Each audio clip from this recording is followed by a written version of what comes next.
What if I told you a Montana town has no permanent residents, and you can actually apply for a volunteer program that houses you there for free? 5 Montana towns break every rule you know. One gave up its name for a football star. One has no power lines at all. One becomes much harder to reach once winter closes its mountain roads. And the last one is a real ghost town, and it's not so quiet. That last town has a real volunteer program that covers your housing and food for the season, and a saloon that local legend says still echoes with music at night. Stick around to the end and watch this whole video because you'll want to see that one. Number 5, Ismay. It's 1993. The town clerk answers the phone. A radio station in Kansas City has a wild idea. Rename your town Joe after the quarterback. Joe Montana just signed with the Chiefs.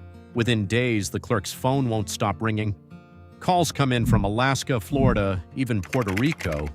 Today, only 17 people live in Ismay. That makes it the least populous incorporated municipality in the state. Back in 1993, though, there were 22 residents and they voted. 21-0 with one voter out of town. Yes to Joe. They sold t-shirts. They sold golf balls stamped with a helmet. Sports Illustrated wrote about it. Then papers from as far away as Germany called for interviews. The money built a fire hall. It's still there. So are the floor tiles that spell out Joe. Ismay's mayor at the time was a man named Gene Nemitz, who also owned the town's grain elevator. He kept the job for decades afterward. His only real challenger was his own wife, who lost by 1 vote and still says she voted for herself. Back in 1950, Ismay had 277 people. That number kept shrinking year after year, census after census. Now, one grain elevator is the tallest thing in town. It's also the only real business. A husband and wife run it. They've run it for years. Inside the fire hall, a sign points down the road. It says the middle of nowhere. That's not a joke. That's a real place 9 miles away. Another sign lists cities tied to the real Joe Montana: South Bend, San Francisco, Kansas City. Ismay has no real link to those places, just one radio idea and a town that said yes. Number 4, Polbridge. No power lines run here, no phone signal either. 14 people call this place home, scattered across cabins with no address you could find on a map app. Their whole world circles one wooden building. It's called the Polbridge Mercantile, built in 1914. People drive 2 hours on bumpy gravel roads just to eat one pastry here. Huckleberry bear claws are the big draw.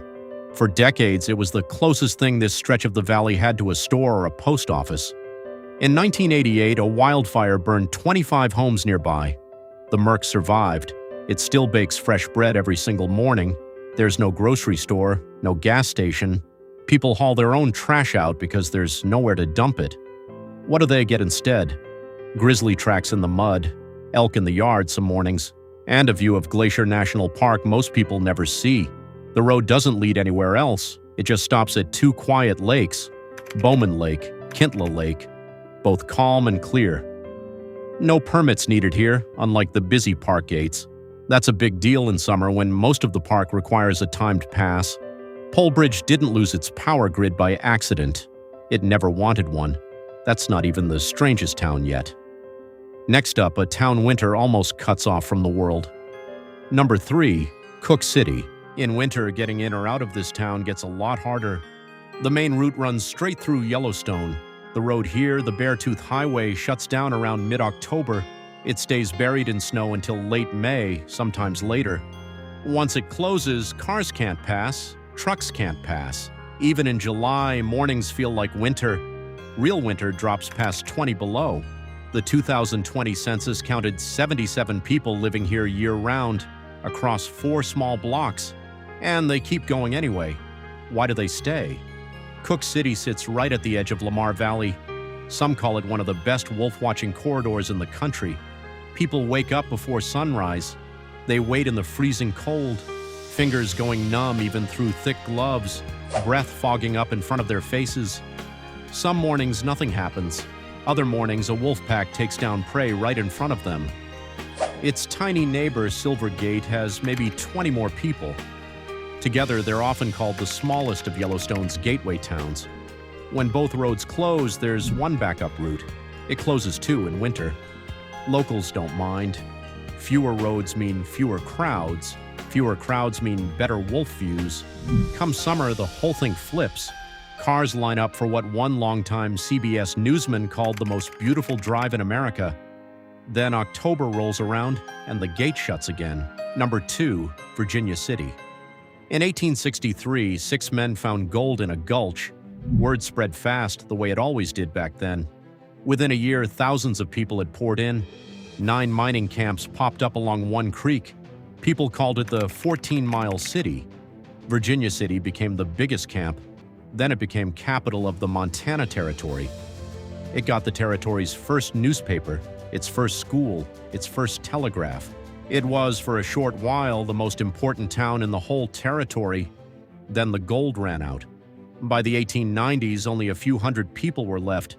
Most just packed up and moved on. Most towns like this just die. This one didn't. Starting in the 1940s, a couple named Charlie and Sue Bovey bought up the old buildings. One by one, they fixed them instead of letting them fall apart. Today, about 150 people live here. Most of Main Street is still real. One drugstore has run in the same spot since 1877. The wild years left a mark too. Crime got so bad, miners formed a vigilance group to keep order. That winter led to multiple hangings, though historians still debate the exact number and how many of the men deserved it. Tour guides still tell that story. An old steam train still runs down to Nevada City nearby. That town is a rebuilt museum. Workers moved old buildings there from all over the state. Together, both towns hold the best preserved gold rush spot in the whole Northwest.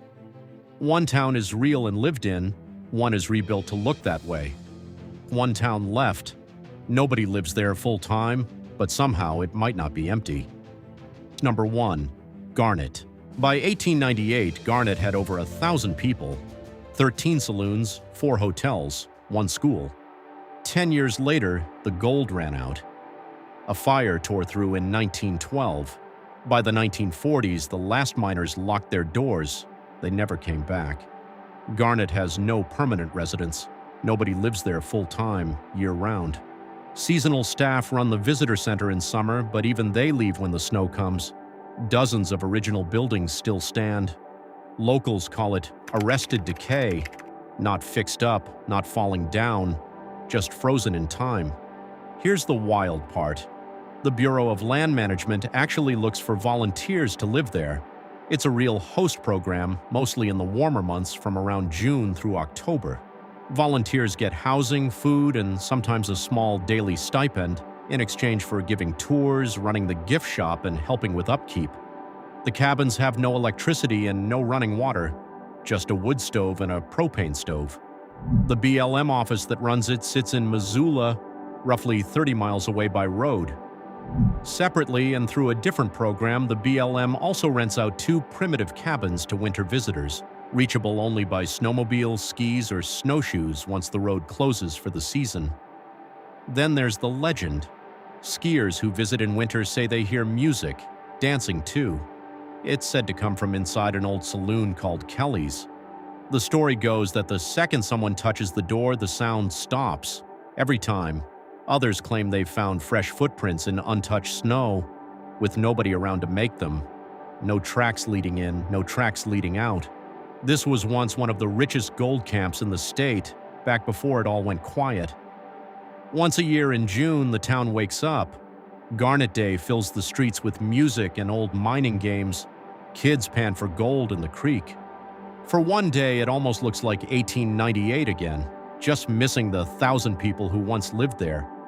Believe the legend or don't, 1,000 people once called this home. Now it has no permanent residents, and somehow it still doesn't feel empty. From a town that borrowed a football star's name to a ghost town with a waiting list of one, these 5 places prove Montana isn't what the postcards show you. It's stranger, quieter, and a lot harder to leave once you've stood in it. Would you sign up for that volunteer program?